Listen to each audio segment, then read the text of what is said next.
வணக்கம் நண்பர்களே. நான் சுப்பிரமணிய ஆறுமுகம், FITU என்கின்ற அமைப்பினுடைய தேசிய ஒருங்கிணைப்பாளர், federation of Indian trade unions. இன்றைக்கு மே 1 உலகம் முழுவதும் சர்வதேச தொழிலாளர் தினமாக கொண்டாடி வருகிறார்கள். இது மே தினம் என்றும் அழைக்கப்படுகின்றது. இந்த மே தினத்தினுடைய முக்கியமான சாராம்சம் என்ன அப்படின்னா, 12 மணி நேரமாக இருந்த வேலை நேரத்தை 8 மணி நேரமாக குறைப்பதற்காக நடந்த போராட்டங்களின் விளைவாக ஏற்படுத்தப்பட்டது தான் இந்த மே தினம். 1886 சிக்காகோ நகரில் ஹேமார்க்கெட் சர்க்கஸ் என்கின்ற இடத்துல தொழிலாளர்கள் எல்லாம் ஒன்று கூடி அந்த மே 4ஆம் தேதி மிகப்பெரிய ஒரு போராட்டத்தை நடத்தினார்கள்.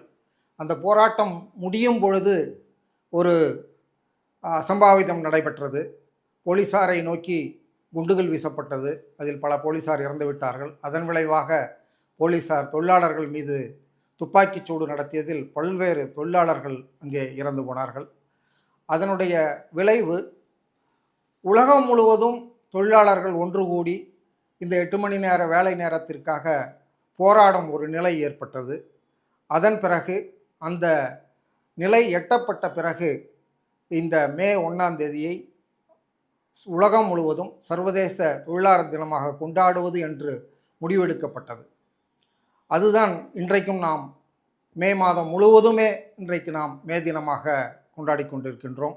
இது ஏறக்குறைய நாம் நம்முடைய நாட்டினுடைய வளர்ச்சிக்கும் பொருளாதார முன்னேற்றத்திற்கும் தங்களுடைய இரத்தத்தை வியர்வையாக சிந்தி உடல் உழைப்பை கொடுக்கக்கூடிய தொழிலாளர்களுக்கு நன்றி கூறக்கூடிய ஒரு தருணமாக கூட நாம் இதை எடுத்துக்கொள்ளலாம். எனவே இந்த மே தினத்தில் நான் சார்ந்திருக்கக்கூடிய இந்திய தொழிற்சங்கங்களின் கூட்டமைப்பின் சார்பாகவும் என் சார்பாகவும் தொழிலாளர் வர்க்கத்தினர் அனைவருக்கும் மே தின வாழ்த்துக்களை தெரிவித்துக் கொள்கிறேன். ஒவ்வொரு ஆண்டும் இந்த தொழிலாளர் தினத்திற்கென்று ஒரு சர்வதேச அளவிலே கருப்பொருளை அறிவிப்பார்கள்.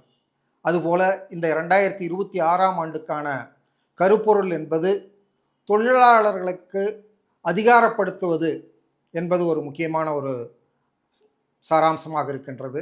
அதே போல தொழிலாளர்களுடைய ஒற்றுமையை மேலோங்க செய்வது, சாலிடாரிட்டி என்பது ஒரு முக்கியமான விஷயம்.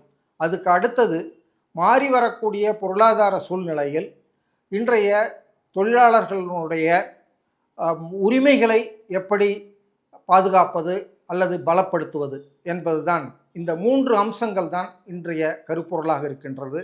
அதிலும் கூட குறிப்பாக தொழிலாளர்களுடைய உரிமைகளை பாதுகாப்பது, சோஷியல் ஜஸ்டிஸ் என்று சொல்லக்கூடிய சமூக பாதுகாப்பை, சமூக நீதியை நிலைநாட்டுவது, அவர்கள் தொழில் செய்யக்கூடிய இடங்களிலே அவர்கள் தொழில் செய்வதற்கான சூழ்நிலைகளை, நல்ல சூழ்நிலைகளை ஏற்படுத்துவது, இது போன்ற விஷயங்களை எல்லாம் நாம் ஃபோக்கஸ் செய்ய வேண்டும் என்று இந்த கருப்பொருளிலே கூறப்பட்டிருக்கின்றது. இப்போ ஈஸ்ரம் போர்ட்டல் அப்படின்னு சொல்லி ஒன்று ஆரம்பிச்சிருக்காங்க மத்திய அரசாங்கத்திலிருந்து.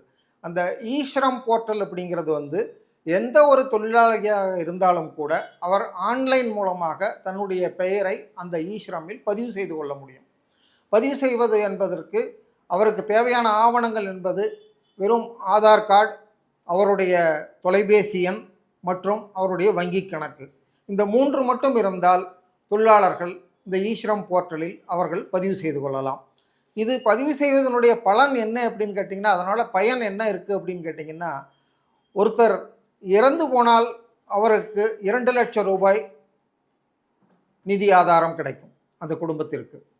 அதே போல் ஒருவருக்கு விபத்து ஏற்பட்டு விட்டது, அவர்களுக்கு கை கால் முறிந்து விட்டது அல்லது வேலை செய்ய முடியாத அளவிற்கு அவருக்கு பாதிப்பு ஏற்பட்டது என்று சொன்னால் அவருக்கு 1 லட்சம் ரூபாய் அரசாங்கத்திலிருந்து நிதி கிடைக்கிறதுக்கு வாய்ப்பு இருக்கிறது.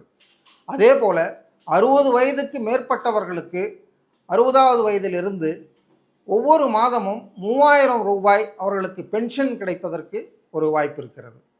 எனவே 18 வயதிலிருந்து 59 வயதிற்கு இடைப்பட்டவர்கள் யாராக இருந்தாலும், தொழிலாளர்கள் எந்த தொழில் செய்பவர்களாக இருந்தாலும், இது அவர்கள் அன்ஆர்கனைஸ்டு செக்டார் என்று சொல்லக்கூடிய முறைசாரா தொழில் செய்யக்கூடியவர்களுக்கு இந்த திட்டம் பொருந்தும். அதே போல் மாநில அரசுகளில் கூட மாநில அரசிலே தொழிலாளர் வெல்ஃபேர் போர்டு என்கின்ற ஒரு வெல்ஃபேர் போர்டு அமைக்கப்பட்டிருக்கின்றது.